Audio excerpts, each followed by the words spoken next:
Retrouvez maintenant La Foi prise au mot, votre émission de formation chrétienne présentée par Régis Burnet. Aujourd'hui, la paroisse avec le rabbin Stéphane Berkowitz du mouvement juif libéral de France et le père Rafik Nara, enseignant à l'école cathédrale de Paris.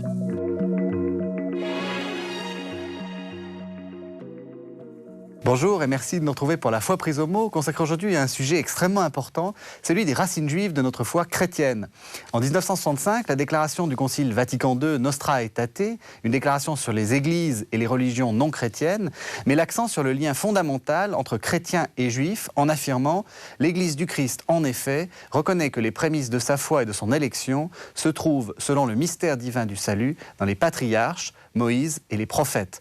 Les chrétiens reconnaissent donc clairement leurs racines dans le judaïsme. Alors, quelles sont ces racines? D'où venons-nous? Qu'avons-nous donc de commun avec le judaïsme? Voici les questions que je vais poser à mes deux invités. Monsieur le rabbin Stéphane Berkowitz, bonjour. Bonjour. Vous appartenez au mouvement juif libéral de France. C'est cela. Et le père Rafik Nara, bonjour. Bonjour. Vous êtes prêtre de Paris et vous enseignez à l'école cathédrale l'Ancien Testament. Alors, avant de commencer, j'ai juste une petite question. Monsieur le rabbin, vous êtes un des rabbins de la synagogue du mouvement juif libéral de France. De quoi s'agit-il ? Alors, donc, nous sommes la deuxième synagogue libérale de Paris qui a trois communautés. Une maison mère dans le 15e arrondissement, ensuite une deuxième communauté dans le 20e, et moi je m'occupe de notre troisième communauté qui se trouve à Sceaux. Et nous avons célébré les 30 ans de la création de notre mouvement l'année dernière, et aussi nous avons célébré les 100 ans de la création de notre mouvement en France, car en décembre 1907, Union libérale israélite de France, à rue Copernic, a été inaugurée. Alors, libéral, quel est le sens de libéral dans le mouvement libéral, c'est un des mouvements de judaïsme contemporain qui a été créé en Allemagne au milieu du 19e siècle, qui prône l'idée de l'adaptation de la tradition juive à la modernité, qui considère que la loi juive a toujours évolué au cours de l'histoire, et nous sommes donc le mouvement majoritaire dans le monde juif religieux. C'est surtout aux États-Unis où ce mouvement s'est bien développé au XIXe siècle, et aujourd'hui 30 à 40% des juifs américains sont affiliés à des communautés libérales. Alors, donc, ce que je vous propose de faire, c'est de suivre la déclaration Nostra Aetate et d'essayer de la commenter ensemble, parce qu'elle dit des choses extrêmement importantes. Alors, donc, je rappelle ce que j'ai dit en introduction. Le premier, donc, tout se joue autour du paragraphe 4, en réalité.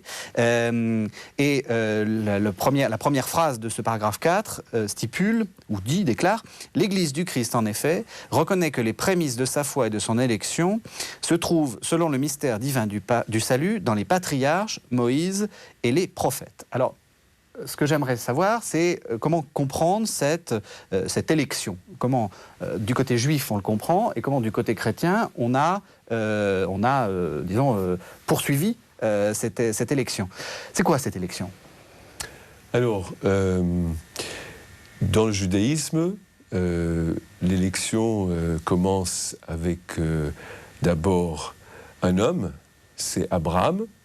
Ensuite, la promesse divine se poursuit, se concrétise avec les enfants d'Abraham, surtout son petit-fils, Jacob, qui est le patriarche fondateur des tribus d'Israël. Et puis, avec la sortie d'Égypte et surtout la révélation de la Torah, et plus précisément les 10 paroles par Dieu à Moïse et au peuple juif sur mont Sinaï, l'événement de l'élection devient final. Et d'ailleurs, dans notre liturgie aujourd'hui, avant de réciter le Shema Israël et les autres passages dans le livre du Deutéronome et le livre des Nombres, donc écoute Israël, l'Éternel est notre Dieu, l'Éternel est un, nous récitons une bénédiction qui appartient à une rubrique de bénédiction dont le thème est justement la révélation, mais la bénédiction dit « Béni sois-tu, Éternel, qui choisit son peuple Israël par amour ». Donc l'élection, bien sûr, comme thème va être compris, débattu, discuté, commenté au fil des siècles dans le Talmud, dans les textes postérieurs au Talmud, et en arrivant, par exemple, au Moyen-Âge, les Juifs seront confrontés par deux religions, deux civilisations religieuses dominantes, la chrétienté et l'islam, et il y aura dans les écrits, par exemple, de Maïmonide, une approche, on va dire, plus pluraliste de ce que peut être l'élection, c'est-à-dire que Maïmonide reconnaît que dans le christianisme et l'islam, il y a cette promesse de la foi monothéiste et que les Juifs ne peuvent pas se voir comme, en quelque sorte, seul peuple élu monothéiste et puis le reste du monde, c'est polythéiste. Mais alors, cette élection, c'est quoi? C'est une bénédiction ou c'est une malédiction? Parce qu'il y a quand même beaucoup de... Il y a les prescriptions, c'est beaucoup d'ennuis, finalement, cette élection. Alors... Et est-ce qu'elle a une cause? Est-ce qu'il y a une raison pourquoi Dieu choisit ce peuple-là? Alors, tout d'abord, je voudrais dire que je pense que c'est un thème théologique très difficile à expliquer et au courant d'une émission comme celle-ci, je ne sais pas si on peut vraiment rentrer dans le sujet comme il faut. Bien sûr, il y a toutes sortes d'aspects théologiques, philosophiques et historiques. Il est évident que, au départ, le peuple juif voyait leurs différences par rapport au peuple païen, oui, et que l'élection, c'était l'idée d'être les porteurs de ce nouveau message qui est que Dieu est un, que l'être humain a la possibilité de retracer ses origines à un ancêtre en commun. Donc, il en découle de l'idée du Dieu un, l'idée que l'homme est un. D'ailleurs, dans le Midrash, on dit que le premier Adam, c'était un homme multiracial parce qu'il a été créé à partir de... Le Midrash, c'est le commentaire. Hein. Voilà, le Midrash, c'est le commentaire. Mm-hmm. Donc, cette idée d'un homme unique, un ancêtre unique, pour dire que chaque homme est égal, et aussi l'idée que l'homme a des responsabilités vis-à-vis de son Dieu. Parce que ce qui représente la rupture ou la révolution par rapport à la pensée hébraïque et la pensée païenne, si on prend les textes de la Genèse, toutes les mythes dans les civilisations païennes qui parlent de la création nous racontent que les dieux étaient en quelque sorte paresseux et on avait besoin de l'homme d'être son gardien, son nourrice, et que tout ce que les dieux demandaient de l'homme, c'est de les apporter à manger. Or, ce que le Dieu un, Yud Hei Vav Hei, Adonai, l'Éternel, Elohim, Allah, Dieu le Père demande de l'homme, c'est de se comporter d'une certaine façon. Dieu exige de l'homme de suivre la loi et de suivre une éthique de vie. Et le passage, pour moi, qui est le plus important de l'élection, c'est avant l'histoire de Sodome et Gomorrhe, où Dieu dit « Si j'ai distingué Abraham de tous les autres hommes, c'est pour qu'il enseigne à ses enfants la justice et la loi. » Et Abraham, qu'est-ce qu'il fait dans cette histoire de Sodome et Gomorrhe? Il s'intéresse au destin d'une peuplade ou des peuplades qui trahissent certaines valeurs éthiques de cette civilisation à l'époque, par rapport à l'accueil du prochain, par rapport à des mœurs sexuelles. Et Dieu dit à Abraham, je vais détruire ces villes. Et Abraham va dire, mais peut-être il y a des innocents. Et Abraham pose une question à Dieu, eh bien, est-ce que tu pourrais être vraiment considéré comme un juge juste, mais tu ne vas pas pratiquer la justice? Et donc, je dirais qu'au sein de l'idée de l'élection, dans les textes hébraïques et dans les textes juifs après, c'est que le juif, il se permet de demander à Dieu des explications sur la loi, sur l'avenir du monde, sur l'engagement de l'homme éthique vis-à-vis des autres. Alors pourquoi est-ce que le christianisme admet la même élection? Pourquoi est-ce que, de quelle manière? Il faudrait commencer par le commencement. Ça veut dire que le christianisme est lié à la personne de Jésus, qui est né en Israël, qui a grandi là-bas, qui a reçu l'éducation juive de son époque. Il a appelé les apôtres, les 12 apôtres étaient tous fils du peuple juif. Et quand on lit les évangiles, d'ailleurs, pratiquement tout le ministère de Jésus se déroule en Judée, en Galilée, sauf une sortie exceptionnelle. Une fois où il est sorti en Syrophénicie, il est revenu par la Jordanie d'aujourd'hui pour revenir donc en Galilée et en Judée. Donc essentiellement, quand même, le terreau principal de la naissance du christianisme, c'est donc le judaïsme de l'époque, du Second Temple, il y a 2000 ans.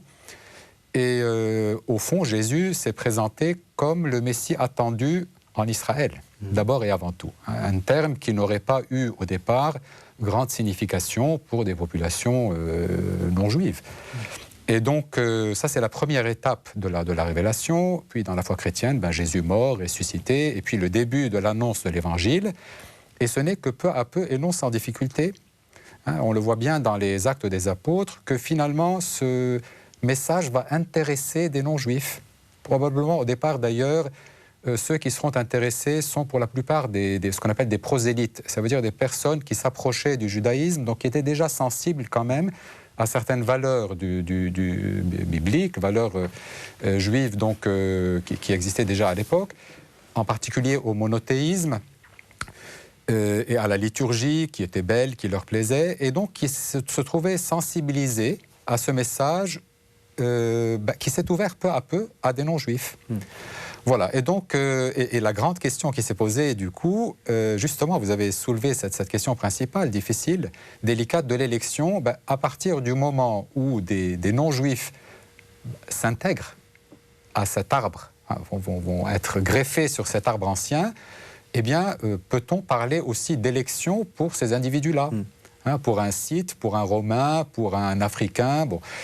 Est-ce qu'il peut parler d'élection, et du coup, on retrouve ce même terme qui revient chez saint Paul pour parler de Dieu qui nous a élus avant la création du monde dans le Christ. Vous voyez, comme pour greffer donc, dans le Christ les non-juifs aux promesses d'Israël. Une question qui est difficile, qui mérite toute une discussion. Cette élection, c'est quoi? Est-ce que là aussi, c'est la capacité, comme disait le rabbin, de discuter avec Dieu? La capacité, je crois que sur ce point-là, on a beaucoup à apprendre encore de la tradition juive, car la tradition chrétienne, de fait, est très pudique. Elle est très pudique, elle entre davantage dans la démarche de dire, comprenons un peu ce qui est dans la foi pour essayer d'observer, et puis de croire. Alors il faut lutter pour croire en Jésus. Et on est moins... quand on compare les traditions, on ne trouve pas tellement l'équivalent, par exemple, de textes qui existent dans la tradition juive, où en définitive on dit « Mais est-ce que Moïse avait raison ou tort? Est-ce que le prophète Élie, non, il aurait dû faire autre chose ?» Un chrétien réfléchira 10 fois avant d'oser dire. Voilà, il cherchera d'abord à dire « Mais Élie, au fond, oui, certainement qu'il avait raison. Essayons de comprendre pourquoi il avait raison. Oui. » Donc, de fait, on a une autre manière d'aborder la Bible. Voilà. Alors, l'élection, dans quel sens la comprend dans ce cas-là le chrétien? De dire que Dieu nous a arrachés finalement à ce monde qui manque de vie, qui manque d'espérance, qui manque de foi, Il nous a libérés des péchés, il nous a élus dans ce sens-là, pour nous donner la vie, pour nous libérer de nos péchés et nous permettre de sortir de ce monde de mort. Voilà. Alors je continue la déclaration. Elle confesse, donc l'Église, que tous les fidèles du Christ, fils d'Abraham selon la foi, sont inclus dans la vocation de ce patriarche et que le salut de l'Église est mystérieusement préfiguré dans la sortie du peuple élu hors de la terre de servitude. C'est pourquoi l'Église ne peut oublier qu'elle a reçu la révélation de l'Ancien Testament par ce peuple, avec lequel Dieu, dans sa miséricorde indicible, a daigné conclure l'Antique Alliance. J'aimerais revenir sur fils d'Abraham selon la foi.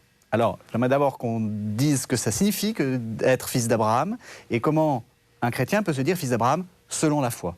Pourquoi fils d'Abraham et pourquoi pas fils de Moïse, par exemple ? Vous écoutez actuellement La Foi prise au mot, votre émission de formation chrétienne présentée par Régis Burnet. Aujourd'hui, nous parlons de la paroisse avec le rabbin Stéphane Berkowitz du mouvement juif libéral de France et le père Rafik Nara, enseignant à l'école cathédrale de Paris. Je vous ai dit tout à l'heure que le début du peuple juif commence avec Mont Sinaï. D'ailleurs, il y a un texte très intéressant dans le Talmud qui discute le problème du prosélytisme, d'ailleurs, qui dit que les Hébreux en Égypte n'étaient pas encore juifs. Ils n'étaient pas encore circoncis, du moins les hommes, et puis ils n'ont pas encore reçu la loi. Et c'est au pied de Mont Sinaï que le peuple va rentrer dans l'Alliance. Nous sommes dans le passage de l'Exode, très célèbre, l'Exode 19, 18 aussi, et nous apprenons que le peuple doit laver leurs vêtements. Et pour les commentateurs, ça veut dire qu'ils ont fait le bain rituel, ou le baptême pour les chrétiens. Et puis ils acceptent la loi, et puis après il y a une cérémonie de ratification de cette alliance où il y aura des offrandes. Et c'est à partir de là que les rabbins vont établir les 4 étapes nécessaires pour chaque prosélyte. Circoncision, bain rituel, acceptation de la loi et des sacrifices. Et à partir de la destruction du deuxième temple, en 70, il n'y aura plus les sacrifices. Mais qu'est-ce qu'on appelle justement les prosélytes ? Fils d'Abraham ou fille d'Abraham, Avinu, notre père. Alors il y a un cas célèbre d'un prosélyte à l'époque de Maïmonide. Donc c'est un philosophe ou un penseur juif du Moyen-Âge. Voilà, et qui demande, il s'appelait Ovadia, il demande au Maïmonide, est-ce que moi j'ai le droit de réciter les prières dans le rituel où on parle de Dieu d'Abraham, Dieu d'Isaac, Dieu de Jacob, Dieu de nos ancêtres. Et Maïmonide lui répondit, à partir du moment où vous avez été accepté sous les ailes de la Shekhinah, c'est la formule qu'on retrouve, la Shekhinah c'est la présence divine, à partir du moment où on vous a accepté en tant que prosélyte et vous êtes considéré comme juif à part entière, vous avez le droit de réciter les mêmes prières et vous êtes considéré comme étant un enfant d'Abraham, un enfant d'Isaac, un enfant de Jacob. Et chaque prosélyte, normalement, prend un prénom hébraïque d'un personnage biblique et on va devenir, par exemple, Shmuel, Samuel, Ben Abraham, fils d'Abraham et de Sarah. Ah oui. Et alors, est-ce que c'est la même chose qui se passe chez nous ? Est-ce que c'est cette idée-là, finalement ? La foi, on connaît fils d'Abraham par la foi. La question s'est posée comme une nécessité, en fait, dans la pensée chrétienne, dans la mesure où, de toute façon, quand on lit les évangiles, c'est vrai que l'essentiel de ce que Jésus demandait, c'était la foi. Quand Jésus enseigne, quand il prêche, il demande la foi. Et dans la première prédication de l'Église, ce qui était demandé, c'est de croire en Jésus-Christ. Bon. Et à partir du moment où des non-juifs sont entrés dans la foi chrétienne, et que Paul, pour diverses raisons, va estimer donc qu'ils ne sont pas tenus par l'observance qui était donnée donc aux fils de Jacob, justement, donc au peuple d'Israël au Sinaï, puisque pour eux c'est autre chose, c'est de croire au Messie. Au fond, il va y avoir en particulier dans l'Épître aux Romains, les chapitres 4, le chapitre 4 en particulier, toute une réflexion de Paul pour dire qu'en définitive, à partir du moment où on parle de la bénédiction d'Abraham et d'Abraham le croyant et des promesses qui étaient données à Abraham, en fait, elles étaient données à Abraham avant même qu'il soit circoncis. C'est le premier acte de la loi, selon le récit biblique en tout cas, où Abraham observe donc un élément de la loi. Donc Dieu le reconnut juste dans Genèse 15. Saint Paul fait une sorte de réflexion chronologique. Il prend les chapitres de la Genèse dans l'ordre, 12, 13, 14, 15, 17. Il dit, Dieu dit, reconnaît Abraham comme juste parce qu'il crut avant qu'il ait été circoncis. Donc vous les païens qui venez à la foi et qui croyez, vous obtenez une justification et vous êtes fils d'Abraham, héritier des bénédictions qui étaient promises à Abraham, puisque Dieu avait dit que par lui seraient bénis tous les clans de la terre. Voilà, voilà la lecture que saint Paul fait des textes de l'Ancien Testament, qui fait que les chrétiens s'estiment fils d'Abraham par la foi, tout en n'étant pas descendants de Jacob. Puisque... Oui, c'est voilà. la distinction. Je continue. L'Église croit en effet que le Christ, notre paix, a réconcilié les Juifs et les gentils par sa croix, et en lui-même, des deux, a fait un seul. Alors là, question un peu provocatrice, monsieur le rabbin. Est-ce que vous n'avez pas l'impression qu'il y a une sorte d'annexion un peu insupportable du judaïsme par le christianisme, en disant, mais on est pareil, vous n'avez rien demandé, d'une certaine façon. C'est nous qui disons, voilà, on appartient au même peuple. Comment vous le voyez? Bon, ça c'est aussi une question très difficile. Ah mais on ne fait que des questions très difficiles ici. Écoutez, je pense que tout le monde serait d'accord pour dire que si on veut parler de Jésus, parler de Jésus, sa vie, il y a le Jésus de l'histoire. Et puis, il y a le Jésus de l'Évangile. Et les Juifs, à l'époque de Jésus, eh bien, il y a les Juifs qui, d'ailleurs, appartenaient à des courants différents, et ces courants ne se respectaient pas, mais on n'a jamais nié l'appartenance de l'autre dans le judaïsme. Et d'ailleurs, je ne me rappelle plus si c'était Pierre, quand le rabbin Gamliel, si mes souvenirs sont bons, mais j'ai lu une fois que, donc nous sommes avant 70, ou même après, donc c'est pas...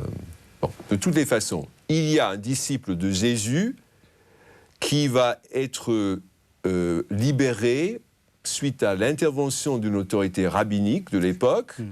Et pourquoi? Parce que cette personne, elle est juive, circoncis, suit des commandements, et donc, même si on a accepté Jésus comme le Messie, on faisait toujours partie du peuple juif. Alors, les choses vont changer radicalement à partir du 3e, 4e siècle. Et les rabbins en Babylone et en Israël et d'autres régions du monde vont réagir à la nouvelle donne. Et c'est là où il y aura certainement un esprit d'opposition, voire confrontation entre les deux communautés. Et comme le peuple juif a tellement souffert sous l'occupation romaine, et il y avait la persécution, et puis des siècles passent, et cet empire va adopter, on va dire, une tendance au sein du judaïsme du 1er, 2e siècle. Vous pouvez imaginer que les Juifs ont eu beaucoup de mal à digérer tout cela. Oui.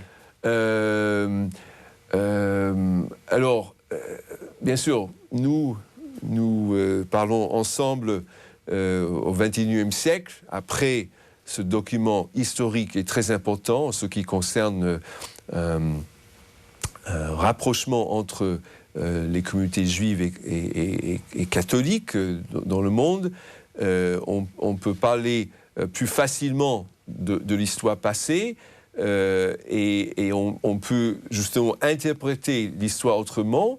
Et moi, je dirais qu'il est évident que dans la Bible et dans le judaïsme rabbinique, il y avait un souci d'apporter la lumière aux nations, qu'il y avait beaucoup de personnes non juives qui sont venues voir des rabbins pour parler de judaïsme, qu'est-ce que c'est le judaïsme, et le judaïsme avait cette ouverture, et qu'il y aura par la suite, avec Saint Paul, la création d'une nouvelle religion qui va attirer tous ces non-juifs qui ne pouvaient pas, ou qui ne voulaient pas faire la circoncision, qui ne voulaient pas suivre les lois alimentaires, qui voulaient devenir des enfants de Dieu, mais par cette nouvelle religion. Alors à partir de là, donc,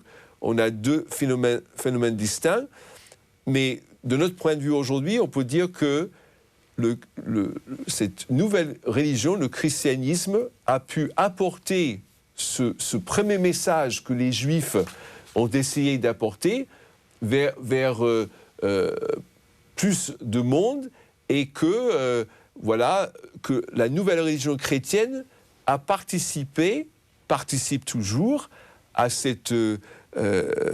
à la réalisation de la prophétie de Zacharie qui dit « En ce jour-là, mon nom sera un. Dieu sera un et mon nom sera un. » C'est-à-dire un moment où les superstitions seront détruites et les idoles supprimées.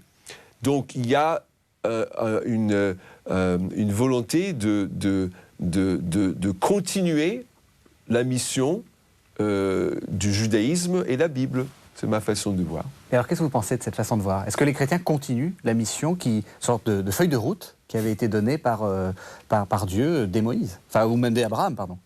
De toute façon, la pratique chrétienne d'annonce de la foi est dans cette ligne-là, de dire lumière des nations, et de façon active. Enfin, c'est comme ça d'ailleurs qu'il y a eu de fait la diffusion du christianisme, qui dès le départ d'ailleurs, tout en ayant une littérature propre, qui est donc le Nouveau Testament, les évangiles, les lettres de Paul et les actes des apôtres, etc., a toujours gardé donc la Bible juive, que les chrétiens ont appelée Ancien Testament, qui fait partie de l'annonce. Voilà, donc un peu comme porteur aussi de ce message aux yeux de ceux qui ne connaissent pas le Dieu unique. Maintenant, sur la question d'annexion ou pas, tout est là, la question de comprendre que veut dire Paul quand il dit qu'il a fait des deux un seul peuple, ou bien quand il dit il n'y a plus ni juif ni païen, etc. Tout dépend comment on comprend l'unité des personnes. Est-ce que l'unité est une fusion ? Est-ce qu'à partir du moment où on dit il y a deux groupes qui sont unis, est-ce que ça veut dire qu'il n'y a plus deux groupes ?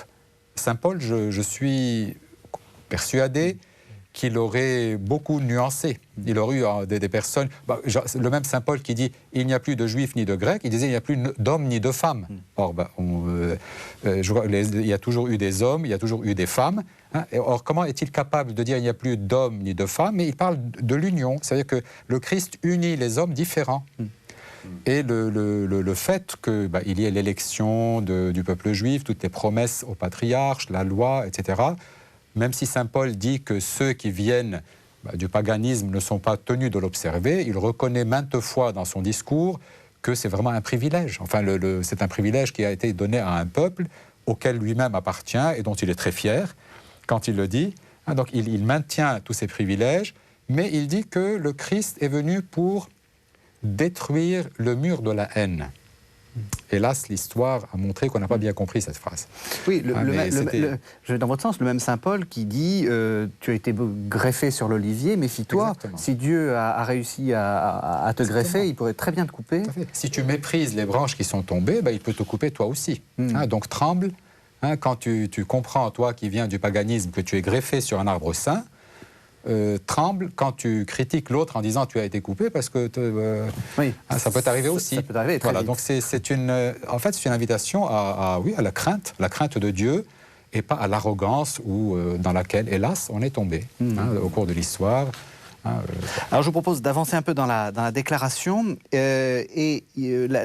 le texte dit « Du fait d'un si grand patrimoine spirituel commun aux chrétiens et aux juifs, le Concile veut encourager et recommander entre eux la connaissance et l'estime mutuelle, qui naîtront surtout d'études bibliques et théologiques, ainsi que d'un dialogue fraternel. » C'est ce qu'on essaie de faire. C'est sur le grand patrimoine spirituel, moi, qui m'intéresse. J'aimerais qu'on voit dans le concret ce qui semble commun. Et pour ça, j'aimerais que vous nous racontiez une liturgie synagogale, pour que les auditeurs se rendent compte que la liturgie de la messe est calquée, avec quelques différences que vous pointerez, mon père, sur une liturgie synagogale. Comment ça se passe? Alors, bon, tout d'abord, il faut parler un peu histoire. Notre rituel, qu'on appelle Sidour, qui en hébreu veut dire ordre, date seulement du 9e, 10e siècle. Oui. Il y a donc les offices quotidiens, 3 offices par jour, et dans le monde juif orthodoxe, les synagogues orthodoxes proposent à leurs fidèles ces offices quotidiens. Et puis il y a les offices de Shabbat, le vendredi soir, le samedi matin, qui sont des grands offices, les moments de rendez-vous et de recueillement pour nos fidèles, à nous, dans les communautés libérales. Dans chaque office, il y aura un moment de préparation, c'est-à-dire des parties introductives où on commence par des hymnes, par des psaumes, et puis on arrive vers le centre des offices. J'ai fait allusion au Shema Israël, le texte du Shema Israël, donc un texte biblique entouré de bénédictions, une bénédiction qui parle de la création du monde, une bénédiction qui parle de la révélation, une bénédiction qui parle de la rédemption, et puis l'Amida, la prière pendant laquelle on est debout, parce qu'Amida ça veut dire debout, être debout, qui est également appelée Tefila, qui veut dire la prière. Et dans l'Amida, sa version de la semaine, il y a 19 bénédictions, et la plupart de ces bénédictions contiennent des formules, des requêtes pour les choses comme l'intelligence, la santé, la rédemption, l'appui, la reconstruction de Jérusalem, alors que le jour de Shabbat, le jour des fêtes, on enlève ces bénédictions de requêtes et il n'y a que des bénédictions de louanges et de remerciements. Et certaines de ces prières sont chantées à haute voix, donc dans cette Amida, et certains à voix basse. Mais on est toujours en train de monter, c'est-à-dire les parties introductives, le Shema, l'Amida, et puis on arrive au cœur de l'office le samedi matin, et c'est la lecture de la Torah. Chaque samedi, un passage différent du Pentateuque, et c'est lors de la fête de Simchat Torah, à la fin de la fête des cabanes, qu'on renouvelle le cycle, c'est-à-dire on commence par la Genèse, et chaque samedi, un bout d'un livre, quelques chapitres par exemple de Genèse, et le samedi suivant, les chapitres suivants, et on lit pendant toute l'année en Israël, en diaspora, et on chante ces mots en hébreu, et puis on fait la traduction en français de ces passages, et quand nous avons des jeunes garçons et filles qui arrivent à leur majorité religieuse, bar bat mitzvah, ces jeunes préparent un commentaire, et puis après, le rabbin va apporter d'autres commentaires sur ces commentaires des jeunes et faire un enseignement à la communauté. Et puis, à la fin, il y a la prière Aleinu, c'est à nous de louer l'Éternel, et puis la prière, le Kaddish, où on évoque la mémoire des personnes disparues. Alors, un office de vendredi soir, chez nous, ça peut durer une petite heure, et un office de samedi matin, eh bien, ça peut être 2h30, parce que l'office est beaucoup plus long le samedi. Donc, voilà un petit peu la liturgie aujourd'hui. Alors, qu'est-ce qui est passé dans le christianisme? Tout, presque. Non, beaucoup de choses. Oui, c'est-à-dire c'est beaucoup de choses. Et tout ce que M. le rabbin vient de présenter rappelle de fait tout un ensemble de choses qui touchent ce qu'on appelle la liturgie de la parole chez nous, qui est la première partie de la messe, sachant que la messe, elle est composée de deux parties, la liturgie de la parole et puis l'Eucharistie proprement dite, le sacrifice, c'est la deuxième partie qui, elle, relève davantage du culte sacrificiel du temple et du rite du repas, en particulier le repas de la Pâque. La Pâque juive, puisque l'institution de l'Eucharistie dans l'Évangile est située donc le soir où il y avait le repas pascal, où Jésus prit le pain, il donna à ses disciples en disant « Prenez et mangez, ceci est mon corps », etc. Donc il y a ces deux parties. Pour ce qui est de la liturgie de la parole, le fait de lire la parole et la pratique homélitique, elle est adoptée telle qu'elle.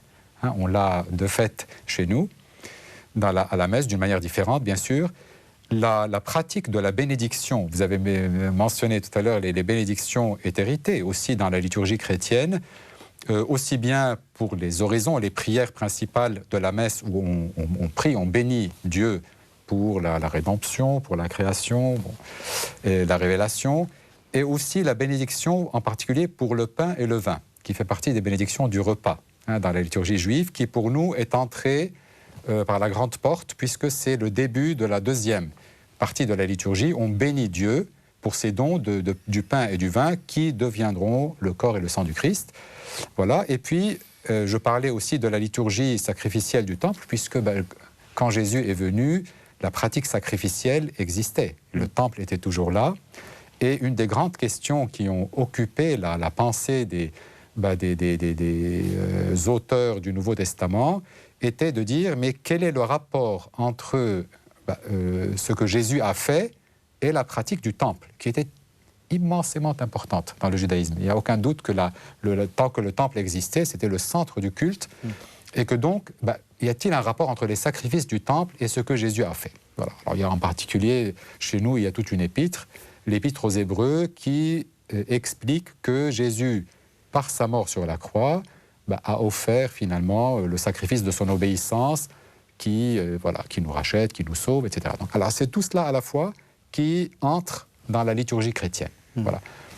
Donc la partie de la liturgie de la parole qui est inspirée, proche de ce qui est aujourd'hui la liturgie synagogale, mais avec le repas et la pratique sacrificielle. Alors, autre suggestion de patrimoine spirituel, c'est évidemment la question de l'écriture. Alors, est-ce qu'elle a un statut différent entre les deux Est-ce que le christianisme a reçu les Écritures de la même façon que les Juifs la lisent? On commence par vous, puis vous commenterez. Vous écoutez actuellement La Foi prise au mot, votre émission de formation chrétienne présentée par Régis Burnet. Aujourd'hui, nous parlons de la paroisse avec le rabbin Stéphane Berkowitz du mouvement juif libéral de France et le père Rafik Nara, enseignant à l'école cathédrale de Paris. De la même façon, c'est difficile de dire de la même façon. Que l'écriture sainte, que les écritures soient sacrées, ça oui. Elles sont vraiment sacrées pour un chrétien comme pour un juif, c'est la parole de Dieu, véritablement. Pourquoi je nuançais au départ? C'est qu'il est vrai que dans la lecture chrétienne de la Bible, tout est lu à la lumière de Jésus. Donc pour nous, pourquoi est-ce que quelqu'un qui serait né en Galatie, soudain se met à lire les textes sur Abraham, Isaac et Jacob?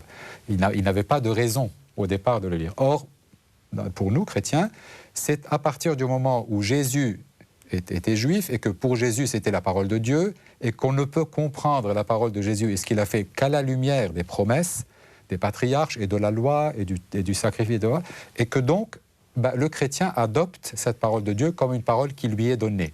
Voilà. Alors, et dans le christianisme, Mais ça, du coup, je le dis plutôt avec regret. Ça veut dire, je pense que là, il y a quelque chose qui est à corriger. Hein, la deuxième partie de la messe, à savoir le sacrifice de l'Eucharistie, la réception du corps et du sang du Christ, est devenue tellement importante, ce qui en soi est positif, mais tellement importante que parfois on se demande si elle n'a pas voilé l'importance de la parole de Dieu. Voilà. Vous savez ce qu'on disait, on a le droit de rentrer dans une église à partir du moment où on a tourné la page de... En gros, qu'on n'a pas entendu les lectures. Quoi. Voilà, exactement. Quelqu'un qui serait arrivé à la messe après les lectures et l'homélie, c'est pas grave. Au fond, tant qu'il a la deuxième partie de la messe, tout est bon. Réglé, tout est bon. C'est catastrophique. Ça, c'est étrange, oui. Ouais. Voilà, je pense qu'aujourd'hui, on redécouvre vraiment le caractère central de la parole de Dieu et c'est formidable. Pour vous, c'est central, le texte ? Oui. Dans un passage du Talmud, la Mishnah, qui veut dire répétition, le traité PA, qui veut dire le coin du champ, parce que c'était un commandement biblique de laisser le coin des champs aux pauvres, à l'orphelin, la veuve, etc. Les rabbins parlent d'un certain nombre de commandements qui n'ont pas de mesure, comme par exemple honorer ses parents, offrir la charité, accompagner la mariée, accompagner les morts. Mais l'étude, et pas la lecture simplement, mais l'étude de la Torah, Vetalmud Torah keneged kulam, l'étude de la Torah égale tous les commandements. Il est évident que le judaïsme est devenu le judaïsme grâce à l'interprétation de la loi, grâce à l'apport du Talmud. Les rabbins eux-mêmes ont déclaré que ce Talmud représente la loi orale qui a aussi été révélée sur le mont Sinaï. Et le Talmud, c'est quoi ? C'est procès-verbal des discussions des rabbins à travers des siècles. Il y a les deux Talmudim de Babylone, de Jérusalem, et ça montre à quel point l'étude de la loi devient la première activité religieuse. Alors, j'étais très intrigué par les remarques du Père, qui parlait de la centralité de l'Eucharistie, et aussi il y a l'importance de la loi. Il est évident que pour les Juifs qui arrivent dans la synagogue et qui cherchent un point de concentration par rapport à leur conviction, leur foi, leur spiritualité, que ce point, c'est l'arche sainte qui contient les rouleaux, et chaque fois qu'on lit la Torah, on appelle des personnes pour monter à la Torah, et donc c'est le moment de l'élévation spirituelle, c'est le moment où chacun redécouvre ce moment de révélation sur le mont Sinaï. Donc l'étude de la loi, c'est pas seulement une question de transmission de notre tradition, c'est pas seulement question de parler de l'entreprise des commentaires sur la Bible, mais l'étude de la loi permet à chaque juif de se rapprocher de Dieu. Et on dit, nous disons à notre époque, que c'est à la lecture de la Torah qu'on ressent la présence de Dieu. C'est-à-dire, Dieu a donné la Torah au peuple d'Israël, et nous, les générations postérieures, quand nous étudions la Torah, quand nous lisons la Torah, nous avons la possibilité de ressentir près de nous la présence de Dieu.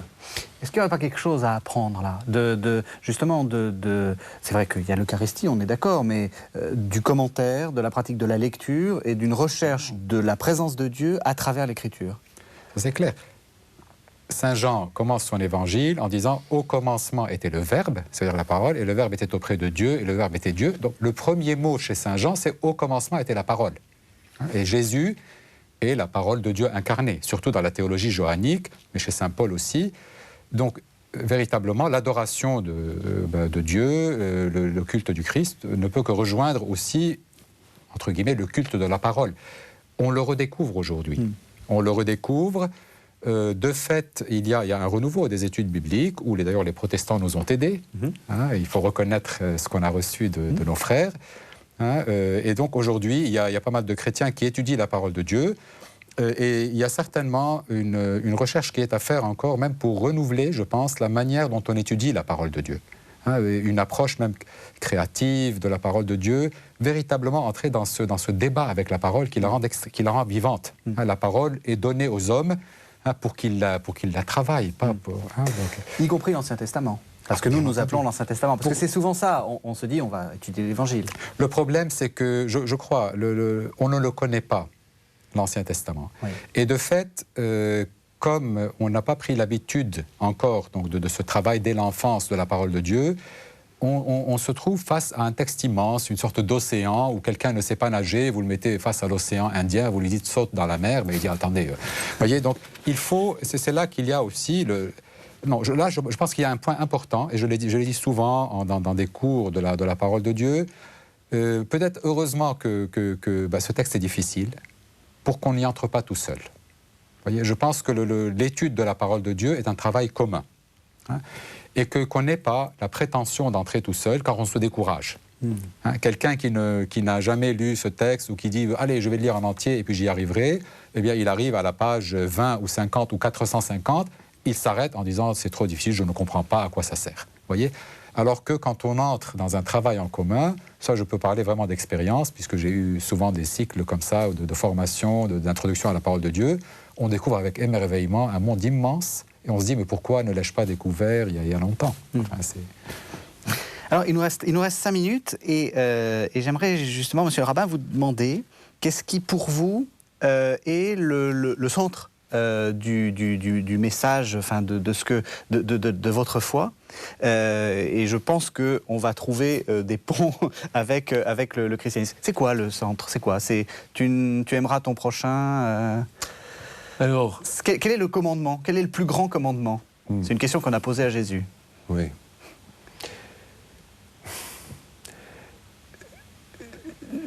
J'aimerais dire que parfois, quand on se limite à ce qu'on entend souvent, qu'on ne va pas réfléchir davantage.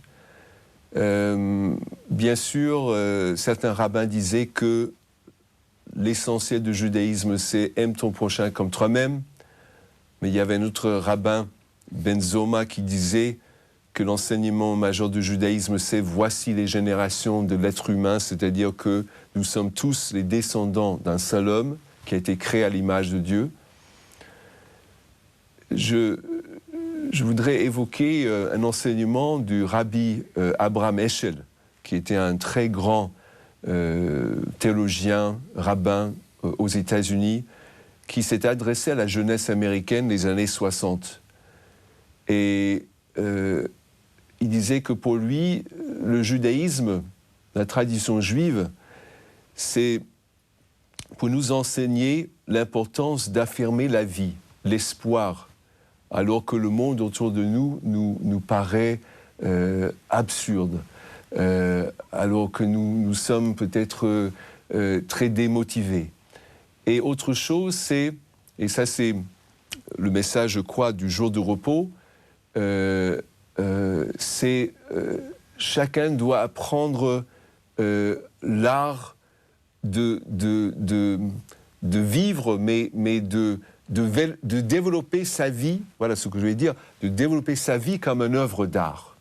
Aujourd'hui, on est beaucoup trop branché sur les objets, les outils de la technologie, sur la réussite. Et on ne parle pas assez de ce que chaque individu doit faire pour lui-même, de devenir ce qu'il est. Et j'ai terminé parce que je vois qu'il y a le temps. Ce qui est très intéressant dans le judaïsme, avec la langue hébraïque, c'est que les deux lettres qui forment le mot « non », Shem, donc ça veut dire Shem en hébreu, le nom. Ces 2 lettres forment un autre mot en hébreu qui est un verbe là-bas. Et il y a l'idée que chacun de nous, juifs, chrétiens, laïcs, musulmans, bouddhistes, chacun de nous, nous sommes uniques et tout au long de notre vie, il faut faire le nécessaire pour que nous puissions devenir ce que nous sommes censés de devenir. Et je pense que c'est lié aussi à la réponse que Moïse reçoit de Dieu.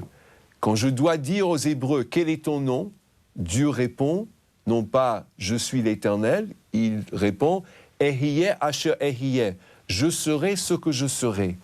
Voilà, je pense, un message très important, universel, devenir ce qu'on doit devenir. Et vous, Père Nara, qu'est-ce qui, pour vous, est le plus... Qu'est-ce que nous avons reçu le plus du judaïsme ?